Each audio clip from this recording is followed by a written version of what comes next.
തെരഞ്ഞെടുപ്പ് ഫലം വിലയിരുത്താൻ ചേർന്ന സിപിഐ തിരുവനന്തപുരം ജില്ലാ കൌൺസിൽ യോഗത്തിൽ മുഖ്യമന്ത്രിക്കും സർക്കാരിനും രൂക്ഷ വിമർശനം. മുഖ്യമന്ത്രിയുടെ ധാർഷ്ട്യവും മന്ത്രിമാരുടെ പിടിപ്പുകേടും തെരഞ്ഞെടുപ്പ് പരാജയത്തിന് പ്രധാന കാരണമായെന്നാണ് വിമർശനം. അതിരുവിട്ട ന്യൂനപക്ഷ പ്രീണനം തിരിച്ചടിയായി. നവകേരള സദസ്സിലെ ദൂർത്തും ക്ഷേമ പെൻഷൻ മുടങ്ങിയതും സപ്ലൈകോയുടെ ദുരവസ്ഥയും ജനങ്ങളെ സർക്കാരിനെതിരാക്കി. ഹൈന്ദവ വിഭാഗത്തിലെ പിന്നോക്ക വിഭാഗങ്ങൾ ഇടതുപക്ഷത്തെ കൈയൊഴിഞ്ഞെന്നും ചർച്ചയിൽ അഭിപ്രായമുയർന്നു. കഴിഞ്ഞയാഴ്ച ചേർന്ന ജില്ലാ എക്സിക്യൂട്ടീവിലുണ്ടായ വിമർശനങ്ങളുടെ തുടർച്ചയാണ് ഇന്നലത്തെ സിപിഐ തിരുവനന്തപുരം ജില്ലാ കൌൺസിൽ യോഗത്തിലും ഉണ്ടായത്. മുഖ്യമന്ത്രി പിണറായി വിജയനെതിരെയായിരുന്നു ഏറ്റവും അധികം വിമർശനം നേതാക്കൾ ഉന്നയിച്ചത്. തെരഞ്ഞെടുപ്പ് പരാജയത്തിലെ പ്രധാന കാരണങ്ങളിലൊന്ന് മുഖ്യമന്ത്രിയാണ്, അദ്ദേഹത്തിന്റെ സമീപനമാണ്, അദ്ദേഹത്തിന്റെ ധാർഷ്ട്യമാണ്. മുഖ്യമന്ത്രിയുടെ ധാർഷ്ട്യം നിറഞ്ഞ ഇടപെടലുകൾ ജനങ്ങളെ വെറുപ്പിച്ചു എന്ന പരാമർശം നിരവധി നേതാക്കളിൽ നിന്ന് ഉണ്ടായി. മുഖ്യമന്ത്രിയുടെ മകൾക്കെതിരായ അഴിമതി ആരോപണങ്ങളും തെരഞ്ഞെടുപ്പ് പരാജയത്തിന്റെ കാരണമായി നേതാക്കൾ ചൂണ്ടിക്കാട്ടി. സർക്കാരിനെതിരെ പൊതുവിലും വിമർശനം ഉയർന്നു. മന്ത്രിമാരുടെ പ്രവർത്തനം ഒട്ടും മികച്ചതല്ല, അതിൽ സിപിഐ മന്ത്രിമാരുടെ ഭേദമില്ല. സിപിഐ മന്ത്രിമാരുടെ വകുപ്പുകളിലും മോശം പ്രവണതകളും മോശം പ്രവർത്തന രീതിയുമാണുള്ളത്. ആദ്യ പിണറായി സർക്കാരുമായി താരതമ്യം ചെയ്യുമ്പോൾ ഈ സർക്കാർ പൊതുവിൽ നിരാശാജനകമാണ്. അതാണ് തെരഞ്ഞെടുപ്പ് പരാജയത്തിലേക്ക് നയിച്ചതെന്ന് സിപിഐയുടെ ജില്ലാ കൌൺസിൽ യോഗത്തിൽ അംഗങ്ങൾ അഭിപ്രായപ്പെട്ടു. തെരഞ്ഞെടുപ്പ് പരാജയത്തിന്റെ പ്രധാന കാരണങ്ങൾ ഒന്നായി ചൂണ്ടിക്കാട്ടുന്നതും ഈ ഭരണവിരുദ്ധ വികാരം തന്നെയെന്ന് നേതാക്കൾ പറയുന്നു. മറ്റൊരു കാരണമായി യോഗത്തിൽ ഉയർന്ന വിമർശനം ന്യൂനപക്ഷ പ്രീണനമാണ്. അതിരുവിട്ട ന്യൂനപക്ഷ പ്രീണനമാണ് എൽഡിഎഫും നടത്തുന്നത്. പ്രത്യേകിച്ചും പൌരത്വ നിയമ ഭേദഗതി വിഷയത്തിൽ നടത്തിയ സമരങ്ങൾ, റാലികളൊക്കെ രാഷ്ട്രീയ ക്യാമ്പയിന് അപ്പുറത്തേക്ക് മതസംഘടനകളുടെ യോഗങ്ങളായി മാറി. മുഖ്യമന്ത്രി പിണറായി വിജയൻ സംസാരിച്ചു കഴിഞ്ഞാൽ സംസാരിക്കാൻ എഴുന്നേൽക്കുക കൂടുതലായും മതനേതാക്കളും മതപണ്ഡിതന്മാരുമാണ്. അത് ശരിയായ കീഴ്വഴക്കമല്ല. അതാണ് തിരിച്ചടിയായത്. ഇടതുമുന്നണിയുടെ അടിത്തറയായ ഹൈന്ദവ വോട്ടുകൾ, ഹൈന്ദവ വിഭാഗത്തിൽ തന്നെ ഈഴവ വോട്ടുകളും പിന്നാക്ക വിഭാഗങ്ങളിൽ നിന്നുള്ള വോട്ടുകളും ചോർന്നു. അത് ബിജെപിയിലേക്ക് വലിയ തോതിലും കോൺഗ്രസിലേക്കും വോട്ടുകൾ പോയി.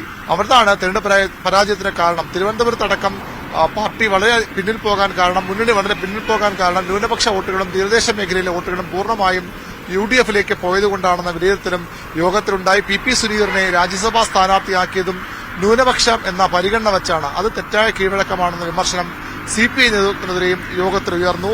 പൊതുവിൽ സിപിഐയുടെ ജില്ലാ എക്സിക്യൂട്ടീവുകളിലും കൌൺസിലുകളിലും മുഖ്യമന്ത്രിയുടെ രാജി അല്ലെങ്കിൽ മുഖ്യമന്ത്രി മാറണമെന്ന ആവശ്യം ശക്തമായി തന്നെ ഉയർന്നു. അതിന്റെ തുടർച്ചയാണ് ഇന്നലെ തിരുവനന്തപുരത്തും കണ്ടത്.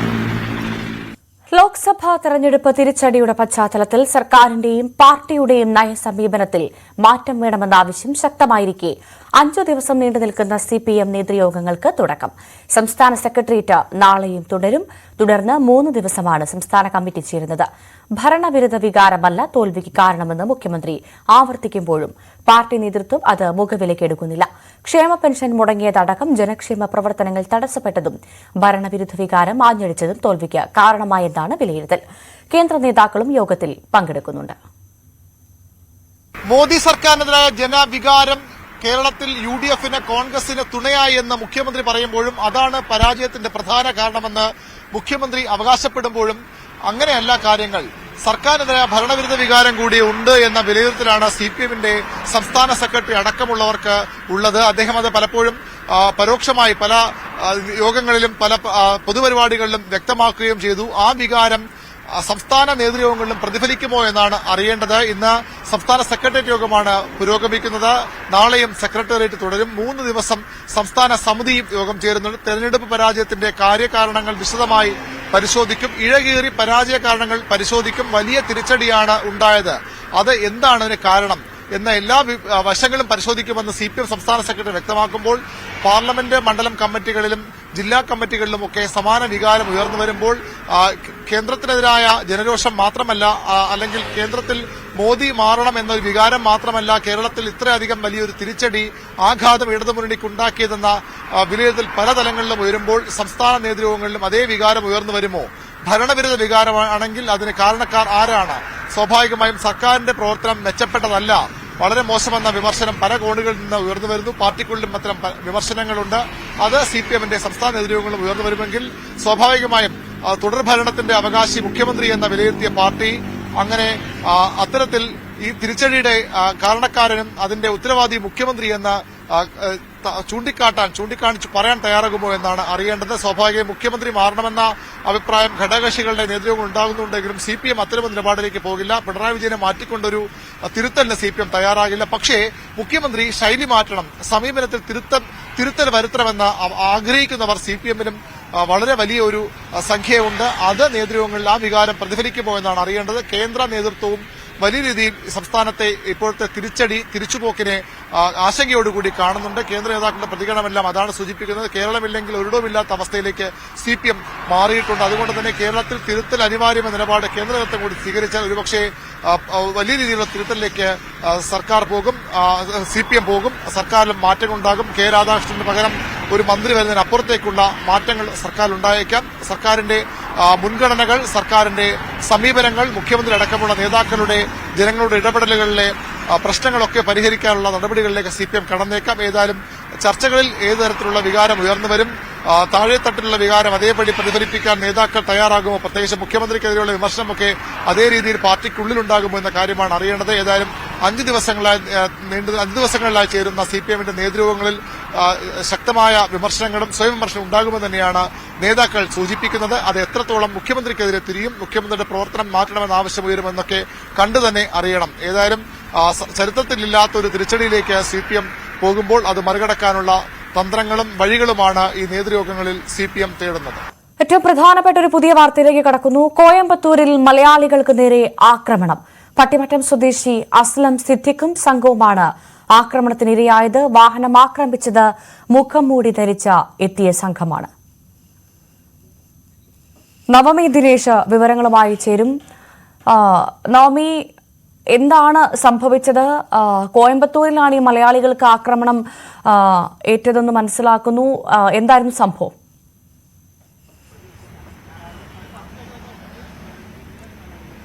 ഭവ്യ, നമുക്ക് ആ ദൃശ്യങ്ങൾ കാണാം. ഏറെ ഭയപ്പെടുത്തുന്ന ദൃശ്യങ്ങളാണ്.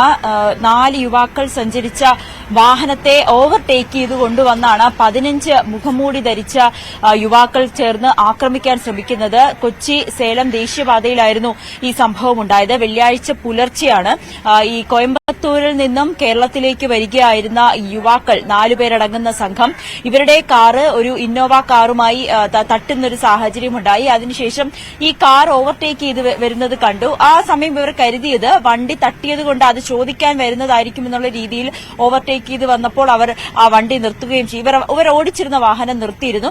അതിനുശേഷം ഈ മുഖംമൂടി ധരിച്ച 15 പേരടങ്ങുന്ന സംഘം, അത് 3 കാറുകളിലായാണ് വരുന്നത്.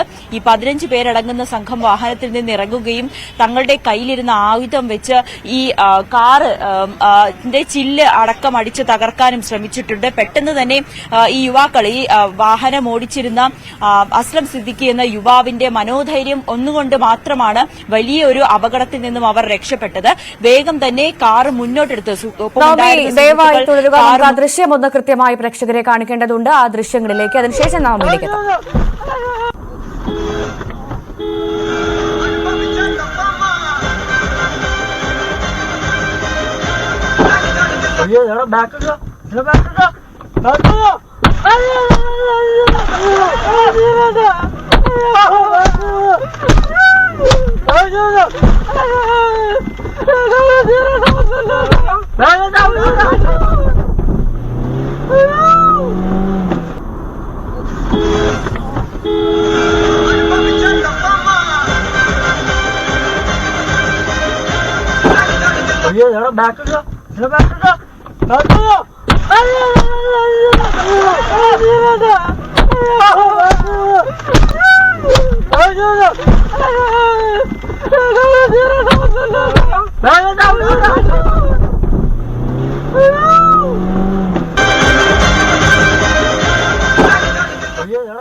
നവമി ദിനേശ് തുടരുന്നുണ്ട്. നവമി, നമ്മൾ ആ ദൃശ്യങ്ങൾ പ്രേക്ഷകരെ കാണിക്കുകയായിരുന്നു.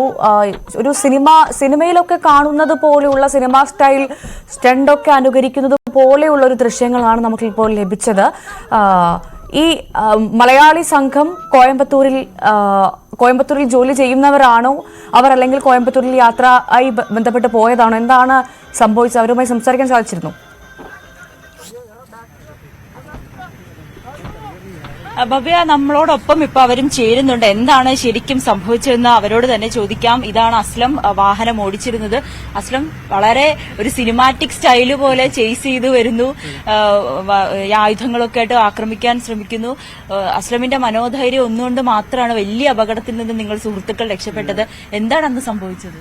ഞങ്ങൾ ബാംഗ്ലൂർ വിട്ട് തിരിച്ചു വരുന്ന വഴിയായിരുന്നു, സിസ്റ്റർ എടുത്തിട്ട് വരുമായിരുന്നു. അപ്പോൾ ഒരു 2:30 ആയി നമ്മൾ ഈ സ്ഥലത്ത് എത്തുമ്പോൾ, മതിക്കരയിൽ എത്തുമ്പോൾ. അപ്പോൾ സിഗ്നലിൽ നിൽക്കുവായിരുന്നു ഞങ്ങൾ. സിഗ്നൽ ജസ്റ്റ് പാസ് ചെയ്ത് ഒരു 300 മീറ്റർ ആയിട്ടുള്ളൂ. അപ്പോൾ നമ്മുടെ സിഗ്നലിൽ പുറം വന്ന വണ്ടികളൊക്കെ കയറിപ്പോയി. അതിനുശേഷമാണ് ഇവർ വരുന്നത്. ഇവർ വന്നിട്ട് ഫസ്റ്റ് വന്ന ഇന്നോവ നമ്മുടെ ബാക്കിലേക്ക് മുട്ടി. അപ്പോൾ നമ്മുടെ സൈഡിലേക്ക് ഒന്ന് സ്ലിപ്പായി പോയി വണ്ടി. അപ്പോൾ തന്നെ അവർ പിന്നെ ഒന്നും കൂടെ ഓവർടേക്ക് ചെയ്ത് കയറി വന്നിട്ട് നമ്മുടെ വണ്ടിയോട് ഞാൻ ചേർത്ത് വരുമായിരുന്നു. അപ്പോൾ എനിക്ക് തോന്നി എന്താ വണ്ടി തട്ടിയതിന്റെ എന്തെങ്കിലും പ്രശ്നമായിരിക്കും. അങ്ങനെ ഒരു വണ്ടി ഓപ്പോസിറ്റ് ആയിട്ട് നിർത്തി. അപ്പോൾ ഞാൻ പെട്ടെന്ന് വണ്ടി നോക്കി കഴിഞ്ഞപ്പോൾ KL വണ്ടിയാണ്, ഇന്നോവ. അപ്പൊ തന്നെ അവർ ഡോർ തുറന്നു. അപ്പൊ ഇവര് അപ്പോഴത്തേക്കും ബാക്കിൽ ഇവർ കരച്ചിൽ തുടങ്ങി. അപ്പൊ എനിക്ക് എന്താ സംഭവം എന്ന് മനസ്സിലാവില്ല. ഈ വണ്ടി നിർത്തിയിട്ടുള്ളൂ, ഇവര് കരച്ചിലും തുടങ്ങി. അപ്പോഴാണ് എനിക്ക് മനസ്സിലായി പുറകെയും പിന്നെ 2-3 വണ്ടികൾ വന്നിട്ടുണ്ട്. ഇവരെ ഓൾറെഡി അറ്റാക്കി തുടങ്ങി, ബാക്കിൽ നിന്ന് അടിച്ചു തുടങ്ങി ചില്ലിലേക്ക്. അപ്പോഴാണ് എനിക്ക് ഇവരെ കരച്ചിലും കേട്ട് അപ്പോഴത്തേക്കും ചാൾസ് ഇവനെ എണിച്ചിട്ട് എല്ലാവരും ഉറക്കത്തിലേക്ക് പോയായിരുന്നു. ഇവനെ എണിച്ചിട്ട് അപ്പൊ തന്നെ പറഞ്ഞു, എടാ വണ്ടി കൊള്ളക്കാരെന്നുള്ള രീതിയിൽ ഇവൻ ഭയങ്കര ഒച്ചയിൽ പറഞ്ഞു. ആ വീഡിയോയിൽ പറയുന്നുണ്ട്.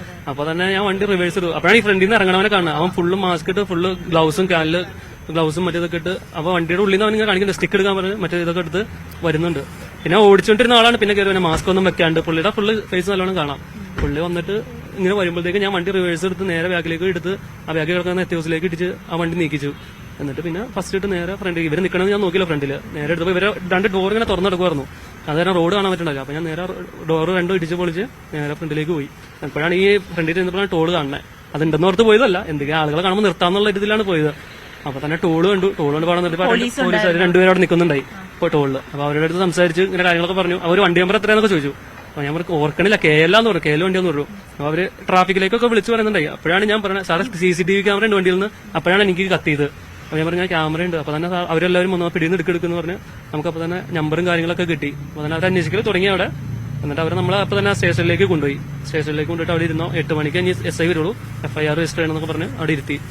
അങ്ങനെ 8 മണി കഴിയുമ്പോഴത്തേക്കും പോലീസ് വന്നു, എല്ലാം എഴുതി. നമ്മള് അവിടെ കൊണ്ടുപോയി അവരുടെ ലൊക്കേഷനിൽ കൊണ്ടുപോയി അന്വേഷിച്ചു.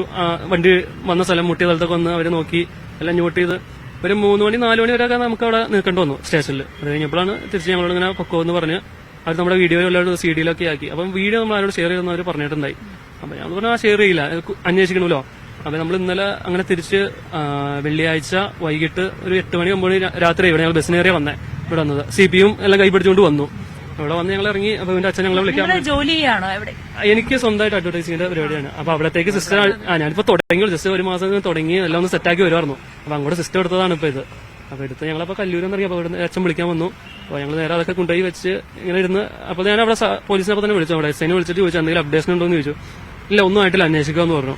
അങ്ങനെ ഞങ്ങൾ രാവിലെ ശനിയാഴ്ച രാവിലെ ഇങ്ങോട്ട് പോന്നു. അപ്പൊ അങ്ങനെ ശനിയാഴ്ച വൈകിട്ടായപ്പോഴത്തേക്കും അവർ പറഞ്ഞു, ചാൾസിന്റെ അച്ഛൻ വിളിച്ചിട്ട് പറഞ്ഞു, ഇവിടത്തെ നമുക്ക് കേരള പോലീസിലും പറയണം, ഇല്ലെങ്കിൽ എന്തായാലും ഇത്രയും വലിയൊരു സംഭവം നടന്നല്ലേ, ഇവിടെ അറിയിക്കണം, ഇല്ലെങ്കിൽ അത് കുഴപ്പമെന്ന് പറഞ്ഞ് ഞങ്ങൾ പറഞ്ഞു അന്ന് അറിയിക്കാന്ന് പറഞ്ഞ് എന്റെ ഫാദറും വന്നു, ഇവനും വന്നു. ഞങ്ങളെല്ലാവരും കൂടെ ഇന്നലെ കുന്നനാട് സ്റ്റേഷനിൽ പോയി. സ്റ്റേഷനിൽ നിന്ന് കാര്യം പറഞ്ഞപ്പോൾ അവരത് കേൾക്കാനും പോലും കൂട്ടാക്കൾ എന്താ സംഭവം എന്ന്. കുന്നത്താട്. അപ്പൊ നമ്മള് കാര്യമായിട്ട് ഇങ്ങനെ സീരിയസ് ആയിട്ട് ഇങ്ങനെ പറയുമ്പോൾ സാർ ഇത്രയും വലിയൊരു ഇൻസിഡന്റ് നടന്നത്, ഞങ്ങളുടെ അതിന്റെ വിഷ്വൽസ് അടക്കം ഇരിപ്പുണ്ട്, ഞങ്ങൾക്കത് റിസ്ക് ആണ്, അത് ഞങ്ങളുടെ കയ്യിൽ ഇരിപ്പുണ്ട്, അത് കാണാൻ പോലും അവർ കൂട്ടാക്കില്ല എന്നുള്ളതാണ് അവിടെ വെച്ച് എന്റെ അടുത്ത് പറഞ്ഞത്. നിങ്ങളുടെ 2 അഡ്രസ് ചോദിച്ചു, ഞങ്ങൾ നൈറ്റ് പെട്രോളിങ്ങിന് ആണെങ്കിലും പോകണമെങ്കിൽ അവിടെ വേണമെങ്കിൽ പോലീസിനെ വേണമെങ്കിൽ വിട്ടേക്കാം, നോക്കാനുള്ള രീതിയിൽ ആരെങ്കിലും ഉണ്ടെങ്കിൽ കാണാന്നുള്ള രീതിയിൽ, അതായത് നമ്മൾ തല്ലാനായാലും വേണമെങ്കിൽ അവർ നോക്കിയേക്കാന്നുള്ള രീതിയിലുള്ള ഇത്. ഇങ്ങനെയാണ് പ്രതികരണമായിരുന്നു കേരള പോലീസ്. അവര് ഞങ്ങളുടെ അടുത്ത് ചോദിക്കുന്നത് ആരാന്ന് ചോദിച്ചപ്പോ എനിക്കറിയാം അവരുടെ ഒന്നും ചോദിക്കേണ്ട കാര്യമില്ലല്ലോ, അവര് ഞങ്ങളുടെ അടുത്താണ് ചോദിക്കണത് ഇത് ആരാണെന്ന്. ഇപ്പോ ഈ സംഘത്തിലെ 4 പേരെ പിടിച്ചു എന്നുള്ളൊരു വാർത്ത കിട്ടുന്നു, അത് നിങ്ങളെ അറിയിച്ചിട്ടുണ്ട്? ഇന്നലെ മലയാളികൾ തന്നെയാണ്. മലയാളികൾ തന്നെയാന്ന് പറഞ്ഞത്, പാലക്കാടുള്ളവരാന്നാ പറഞ്ഞേക്കണേ. ഞങ്ങൾ ഇന്നലെ വിളിച്ചപ്പോഴാണ് SI പറഞ്ഞത് ഇങ്ങനെ 4 പേരെ പിടിച്ചിട്ട് മലയാളികളാന്ന് പറഞ്ഞത്, പാലക്കാടുള്ളവരാന്ന് പറഞ്ഞത്. വാലടപാടായിട്ട് എന്തോ ആയിട്ടാണ് വണ്ടി മാറിപ്പോയതെന്നുള്ള രീതിയിലൊക്കെയാണ് സംസാരിക്കണേ, ഡീറ്റെയിൽ ആയിട്ടൊന്നും അറിയാം. അപ്പൊ അതിനാണ് ഈ പോലീസുകാരെ വിളിച്ചു, ഇവരൊക്കെ സംസാരിക്കുമ്പോഴുള്ളത് കറക്റ്റായിട്ട് അറിയുള്ളൂ എന്താന്ന്, നമ്മുടെ അടുത്ത് അത്ര ഡീറ്റെയിൽ ആയിട്ട് പറയുമല്ലോ. അപ്പൊ അതിനുവേണ്ടി ഓരോരുത്തരും പറയാൻ ഓർത്താണ് ഇങ്ങനെ സ്റ്റേഷനിലേക്ക് വന്നത്. പക്ഷെ ഇതാണ് റെസ്പോണ്ട് ചെയ്തത്. ഭവ്യ, ആ വിഷ്വലിൽ നമ്മൾ കാണുന്നു ഈ കുട്ടികളുടെ ഒരു ആത്മധൈര്യം, അതുകൊണ്ട് മാത്രമാണ് വലിയ പരിക്കുകളൊന്നും കൂടാതെ ഇവർ രക്ഷപ്പെട്ടത്. പക്ഷേ അവരിവിടെ വന്ന് അവരുടെ ആ ഒരു ആശ്വാസം കഴിഞ്ഞ് പോലീസിനെ സമീപിച്ചപ്പോൾ പോലീസിന്റെ ഭാഗത്തു നിന്നുണ്ടായത് വളരെ മോശമായിട്ടുള്ള പ്രതികരണമാണ്. ആ ദൃശ്യങ്ങൾ അടക്കം കാണിച്ചിട്ട് പോലും പോലീസ് കൃത്യമായി അതിനെ പ്രതികരിക്കാനോ പോലീസിന്റെ ഭാഗത്തു നിന്ന് കൃത്യമായ നിരാശയുണ്ടായി എന്നുള്ള കാര്യത്തിൽ ആ യുവാക്കൾ പറയുന്നതിൽ വാക്കുകൾ വ്യക്തമാണ്. നൈറ്റ് പെട്രോളിംഗ് ഏർപ്പെടുത്താം എന്ന് മാത്രം പറഞ്ഞു. പറഞ്ഞോളൂ, നിങ്ങൾ വേണമെങ്കിൽ ഒരു ഡീറ്റെയിൽ ആയിട്ട് തന്നേക്ക്, അല്ലാണ്ട് ഇവിടെ നേരമില്ല എന്ന് പറഞ്ഞവര്. അവർക്ക് തിരക്കാന്ന്. കാരണം നമ്മളിപ്പോ അവിടെ നിന്ന് മരിച്ചിട്ടോ വന്നെങ്കിൽ എസ്കോർട്ട് ചെയ്യാനും ആൾക്കാരെ അനുഗമിക്കാനൊക്കെ ഇഷ്ടം പോലെ പോലീസുകാരുണ്ടാവും. ഇപ്പൊ പരാതി കേൾക്കാൻ പോലും അവർ കൂട്ടാക്കുന്നില്ല. തമിഴ്നാട് പോലീസ് കൃത്യമായിട്ട് നിങ്ങളുടെ കൃത്യമായ ഇടപെടൽ മൊത്തം നടത്തുന്നുണ്ടായിരുന്നു. അവര് നല്ല സുരക്ഷിതമായിട്ട് നമ്മളവിടെ കൊണ്ടുവന്ന് നിർത്തിയതവര്. പിന്നെ ഞങ്ങള് ബസ് കയറി അവിടെ നിന്ന് പോകുന്നത്. അതുകൊണ്ട് വലിയ ഇതിപ്പോ നമ്മൾ മീഡിയയിൽ പറയാൻ കാരണം ഇനി ആയാലും ഇത് സംഭവിക്കരുത്. ഇപ്പൊ നമ്മുടെ വണ്ടിയിൽ ക്യാമറ ഉള്ള കാരണമാണ് ഇത് കാണാൻ പറ്റിയത്. ഇല്ലെങ്കിൽ ഞങ്ങളും വല്ല സംഘങ്ങളാണ് തെറ്റിദ്ധരിച്ചേനെ മലയാളികള്. അപ്പൊ നമ്മുടെ എന്തോ ഭാഗ്യം കൊണ്ട് കാരണന്മാരെ കുരുത്തുകൊണ്ട് ഇവിടെ വന്നു. ഞങ്ങളുടെ രണ്ടുപേരും കാരണന്മാർ അത്രയും ടെൻഷൻ അടിച്ചു. കാരണം അവരിവിടെ നാട്ടിൽ പറയുന്നുണ്ടായിരുന്നെങ്കിലും നാട്ടുകാരുടെ ഇടപെടൽ വളരെ മോശമായിരുന്നു. അവര് പറയുന്നുണ്ടായിരുന്നു അവര് വല്ലതും ചെയ്തിട്ടായിരിക്കും ഇങ്ങനെ അനുഭവിച്ചേക്കണെന്ന്. കാരണന്മാരെ കൂടെ നിൽക്കാനായിട്ട് ആരും ശ്രമിച്ചില്ല എന്നുള്ളതാണ് സത്യാവസ്ഥ. പക്ഷെ ഈ അവസ്ഥ ഒരാൾക്കും വരരുത്. ഇപ്പൊ നമ്മള് പറഞ്ഞ എന്താന്ന് വെച്ചാല് ഇനി മലയാളികൾ ആരെങ്കിലും പോകുന്നുണ്ടെങ്കിൽ അവർക്ക് സുരക്ഷിതമായ ഒരു ഉറപ്പ് അവിടെ വരുത്തണം കേരളത്തിനപ്പുറത്തേക്ക്. ഭവ്യ, ഇത്തരത്തിൽ നമ്മൾ വാർത്തകൾ കേൾക്കുന്നതാണ്.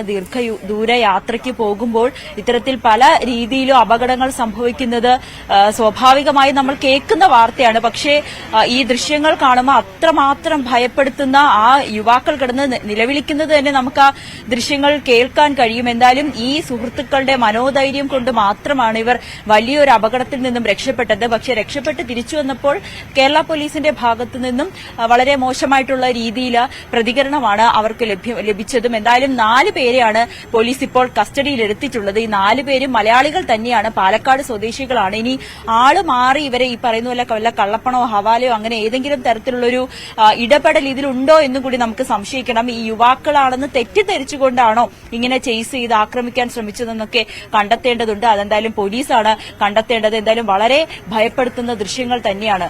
ഇത് ആളൊഴിഞ്ഞ പ്രദേശമായിരുന്നു. ഈ റോഡ് നമുക്ക് കാണാൻ സാധിക്കുന്നുണ്ട്, ഹൈവേ ഒന്നുമല്ല എന്നാണ് മനസ്സിലാക്കുന്നത്.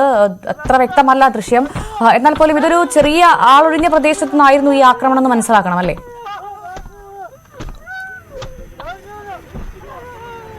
ഭവ്യ, ഇത് ദേശീയപാതയാണ്. സേലം കൊച്ചി ദേശീയപാതയാണ്. ഈ ദേശീയപാതയിൽ വെച്ചിട്ടാണ് ഈ സംഭവം ഉണ്ടായത്. നല്ല തിരക്കുള്ള സ്ഥലം തന്നെയാണ്. നമുക്ക് ആ ദൃശ്യങ്ങളിലും കാണാൻ കഴിയും. അതായത് പുലർച്ചെ നടക്കുന്നതാണ്, വെള്ളിയാഴ്ച പുലർച്ചെയാണ്. അതുകൊണ്ട് തന്നെയായിരിക്കും കുറച്ച് ആളൊഴിഞ്ഞതായി നമുക്ക് തോന്നുന്നത്. പക്ഷേ ദേശീയപാത തന്നെയാണ്. അവിടെ വെച്ചാണ് പുലർച്ചെ ഈ സംഭവം ഉണ്ടാകുന്നത്. യുവാക്കൾ നേരത്തെ പറഞ്ഞതുപോലെ തന്നെ ആദ്യം അവരെ ഒരു ഇന്നോവ കാറിനെ തട്ടുന്ന ഒരു സാഹചര്യം ഉണ്ടായി. അത് കഴിഞ്ഞ് കുറച്ച് മുന്നിലേക്ക് വന്നപ്പോഴാണ് ഈ ഇന്നോവ കാർ ഓവർടേക്ക് ചെയ്ത് വന്നത്. അപ്പൊ ഇവർ കരുതിയത് ആദ്യം ഇടിച്ചതുകൊണ്ട് അവർ വന്ന് ചോദിക്കുന്നതാകുമെന്ന് കരുതിയിട്ടാണ് ഇവരും വണ്ടി നിർത്തിയത്. പക്ഷേ ആ കാറിൽ നിന്ന് ഇറങ്ങിയ സംഘം മുഖംമൂടിയൊക്കെ ധരിച്ചു വന്നപ്പോഴാണ് ഇവർക്ക് കാര്യം മനസ്സിലായത്. ഇത് വല്ല മോഷണം കൊള്ള സംഘത്തിൽപ്പെട്ടവരാണെന്ന് തോന്നുന്നു.